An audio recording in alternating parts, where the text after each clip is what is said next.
There are more pyramids standing in Sudan right now than in all of Egypt combined. 255 of them. Built by a kingdom so powerful, they conquered Egypt itself and ruled as pharaohs for nearly a century. But you've never heard their names. You've never seen their faces. And that is not an accident. This is the truth about the lost African kingdoms that Western textbooks refuse to teach. Cluster Story. This is Cluster Story, where we take a deep dive into history to get a great understanding of how we got here. Hit the subscribe button, turn on the bell, like, and share this video. For centuries, the narrative has been clear.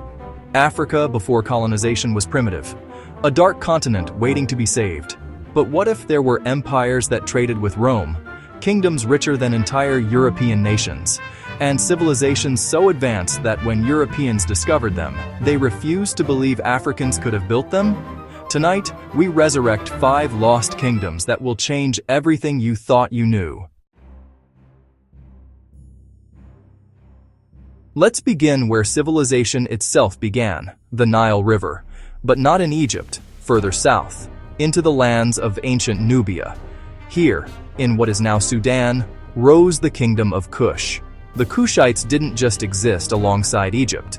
They watched, they learned, they waited. And in 747 BCE, they did the unthinkable. Under their warrior king Piye, the Kushite armies swept north, conquering city after city until they seized the Egyptian throne itself. For nearly 100 years, the 25th dynasty of Egypt was ruled by Black Pharaohs from the south who restored Egypt's crumbling monuments and built new ones that still stand today. When the Kushites retreated to their homeland, they continued building pyramids. 255 royal pyramids clustered at Meroe, making it the largest concentration of pyramids anywhere on Earth.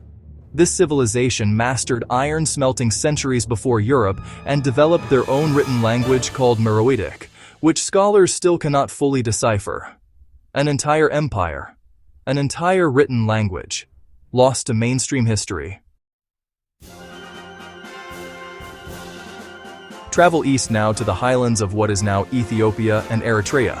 Here stood Aksum. In the 3rd century, a Persian prophet wrote about the 4 greatest empires in the known world: Rome, Persia, China, and Aksum, an African kingdom considered equal to Rome itself. The Aksumites controlled trade routes connecting Rome to India. They minted their own gold currency, coins that have been found as far away as Sri Lanka. In 330 CE, Aksum became one of the first kingdoms on Earth to adopt Christianity as its official religion, decades before Rome.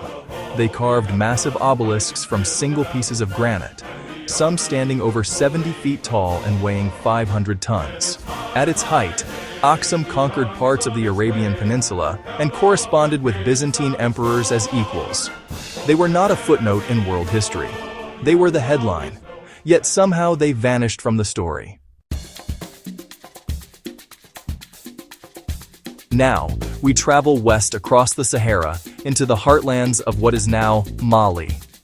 This is where the Mali Empire rose, and this is where we meet the richest human being who ever lived.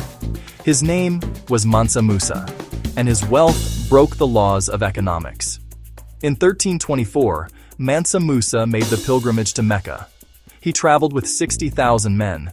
80 camels each carried 300 pounds of gold dust. When he arrived in Cairo, he gave away so much gold that he single-handedly crashed the gold market. The value of gold in Egypt and the Mediterranean plummeted for 12 years. One man's generosity caused over a decade of inflation. He transformed Timbuktu into one of the greatest centers of learning in the medieval world. The University of Sankore housed scholars from across the Islamic world, studying law, astronomy, and mathematics. European cartographers were so mesmerized they drew Mansa Musa on the Catalan Atlas of 1375.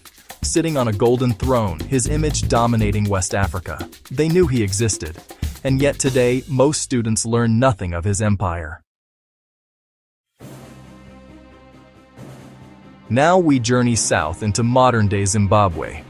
Here, hidden in the hills, lies something so extraordinary that when European colonizers first saw it, they refused to believe Africans could have built it. Great Zimbabwe. A massive stone city constructed without mortar, its walls rising 36 feet high and spanning over 700 acres. The builders carved nearly 1 million stone blocks and fitted them together with such precision that the walls have stood for over 800 years. Inside, archaeologists found artifacts from China, Persia, and the Arab world, proof that Great Zimbabwe was a node in a vast international trading network. Soapstone bird carvings discovered here have become the national symbol of Zimbabwe, appearing on their flag to this day. But when European colonizers arrived, they spun tales of lost white civilizations, of Phoenician traders, of anyone except the Shona people who actually built it. For decades, the Rhodesian government suppressed archaeological evidence proving African origin. This was not ignorance. This was deliberate erasure. Finally, we travel to the forests of what is now Nigeria, to the mighty Benin Empire, a kingdom so sophisticated that when Portuguese explorers arrived in 1485, they compared its capital city to Lisbon.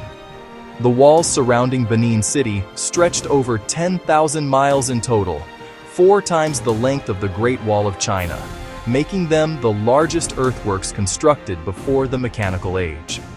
But Benin's true legacy lies in bronze. The Benin bronzes are over 1,000 sculptures created using lost wax casting so sophisticated that European art experts refuse to believe Africans had created them. In 1897, British forces invaded Benin City, burning it to the ground and looting thousands of bronzes. Those artifacts now sit in museums across Europe and America. Stolen evidence of a civilization that contradicted every colonial narrative about African primitiveness. So why don't you know these stories? Why were the pyramids of Kush forgotten? Why was Aksum erased from the list of ancient powers? Why is Mansa Musa not taught alongside European monarchs? Why was Great Zimbabwe attributed to mythical white builders? Why were the Benin bronzes looted instead of studied? The answer is uncomfortable but necessary. Colonial powers needed Africa to be primitive. They needed the narrative of civilization being brought to a dark continent. Because if the truth were known, that Africa held empires of gold and learning and architectural genius, then the entire moral justification for colonization would collapse. These kingdoms were not lost. They were hidden. But the stones still stand, the bronzes still shine, the manuscripts still survive. And now, you know, this is Cluster Story. If this changed how you see history, subscribe, hit that bell, and share this with someone who needs to hear it. The truth deserves to be remembered.